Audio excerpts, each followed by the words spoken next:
नमस्कार, मैं हूं डॉक्टर प्रीति पटेल। आज हम चर्चा करने वाले हैं श्री विश्वंभरनाथ पांडे रचित महात्मा सुकरात लेख। विश्वंभरनाथ पांडे ने बहुत सुंदर तरीके से महात्मा सुकरात के बारे में लेख लिखा है। महान सुकरात यूनान के ही नहीं बल्कि विश्व की एक महान विभूति पुरुष है। यहाँ लेखक ने सुकरात के जीवन के संदेश का सुंदर निरूपण किया है। मस्तिष्क की दृष्टि से वह अपने समस्त समय का यानी कि उस समय का सर्वाधिक कुशाग्र बुद्धि, सदाचार की दृष्टि से सबसे अधिक पवित्र और उस समस्त युग का सर्वाधिक धर्मात्मा कहा जाता है। वह ईसा से 471 वर्ष पहले पैदा हुआ था। उसने दर्शन को एक अधिक क्रियात्मक रूप दिया। उसके बाद से दर्शन का मुख्य उद्देश्य मनुष्य जीवन के लक्ष्य को स्थिर करना समझा जाने लगा। सुकरात का दावा था कि परमेश्वर ने मुझे मनुष्य के लिए संदेश देकर भेजा है। और वो संदेश क्या था? सुकरात कहता था कि जीवन का महान काम अपनी आत्मा की खबर लेना और उसका उद्धार करना है। मनुष्य को अपनी आत्मा को महान बनाए रखने के लिए प्रयत्न करना चाहिए। उसके लिए मनुष्य को अपने शरीर या संपत्ति की अधिक चिंता नहीं करनी चाहिए, बल्कि अपने आत्मा की चिंता करनी चाहिए। मानव सदाचार या मानव धर्म उन बातों के पालन करने में जिससे मनुष्य मात्र का कल्याण हो, जिनसे उसका हमें पालन करना है। हमारे धर्म का संबंध इस बात से कतई नहीं है कि हम किसी देश विदेश से वहां पर जाकर अपनापन अनुभव करते हैं, और न इस बात से है कि मानव इतिहास में किसी खास सभ्यता या संस्कृति में हम पैदा हुए हैं, बल्कि केवल इस बात से है कि हम विशाल मानव कुटुंब के अंग हैं। ये सुकरात कहता था कि ईश्वर ने मुझे ये संदेश देकर भेजा है मानव का उद्धार करने के लिए। राजशास्त्र या राजनीति को वो धर्म का एक अंग ही मानता था। शासक तथा राजनीतिज्ञों का कर्तव्य भी आत्मा की खबर लेना है, न केवल अपनी आत्मा की बल्कि उन सबकी आत्माओं की जिन पर वह शासन करता है। सुकरात अपने समय के प्रजातंत्रवादी विचारों का विरोधी था। समकालीन यूनानी शासकों से भी वह असंतुष्ट था। स्त्रियों को सर्वोच्च राजनीति और युद्ध में भाग लेने में सुकरात विश्वास करता था। उनका व्यक्तिगत जीवन अत्यंत संयमी था, सच्चा था, सरल था और पवित्र था। सर्दी हो या गर्मी हो, बस एक ही चोगा पहने वो घूमता रहता था। ना पाँव में जूता पहनता था, ना कुर्ता पहनता था। वह बहुत हंसमुख था। कभी किसी के दिल को उन्होंने दुख नहीं पहुंचाया था।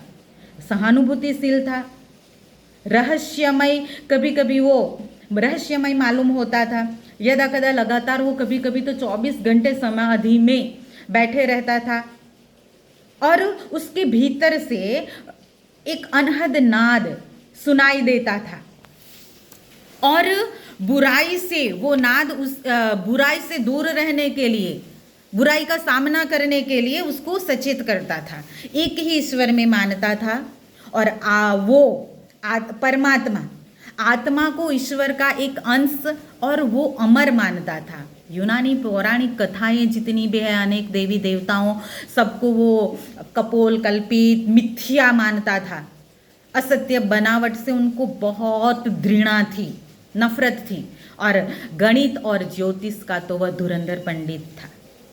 जिस एथेंस की रियासत में वह पैदा हुआ था, वहां के धार्मिक राजनैतिक नेता उसके विचारों को सहन न कर सके, और 70 वर्ष की उम्र में 70 वर्ष की उम्र में उस पर अधर्मी और राजद्रोही होने का आरोप लगाया गया।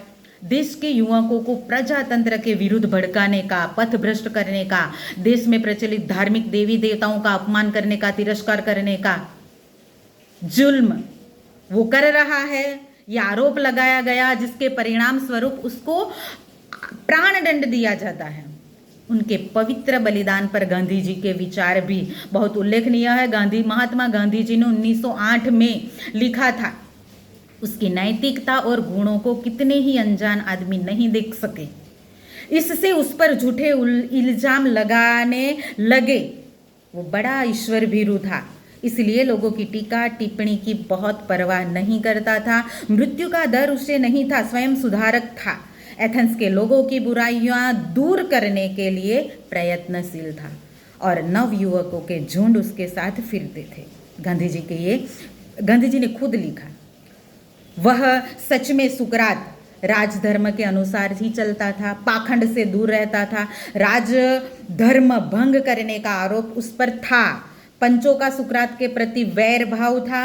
उनके गलत तरीके से सुकरात को उन्होंने गलत तरीके से अपराधी घोषित कर विष पीकर मारने की सजा दी थी। जिस दिन विष पीने वाला था ना सुकरात, उसी दिन सुकरात ने शरीर के नाशवन और अंदर जो जीव है उसका अमर होने के संबंध में अपने एक मित्र को उन्होंने व्याख्यान दिया था।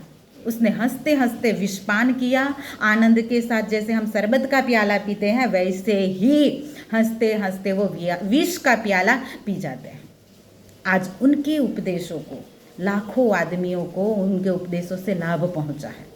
उस पर आरोप लगाने वाले और दंड देने वालों की दुनिया निंदा करती है। उसके शिष्य अफलातून ने लिखा है, हमें सुकरात की तरह जीना चाहिए, मरना चाहिए। वह एक महान सत्याग्रही भी था।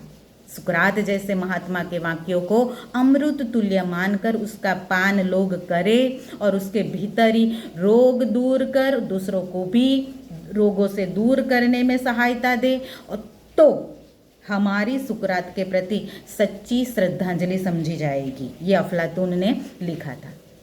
और इतना ये लेख श्री विश्वंभर नाथ पांडे जी ने बहुत सुंदर तरीके से संपूर्ण सुकरात के व्यक्तित्व को हमारे सामने उसकी झांकी प्रस्तुत करके स्पष्ट किया है। अस्तु। जय हिंद, जय भारत।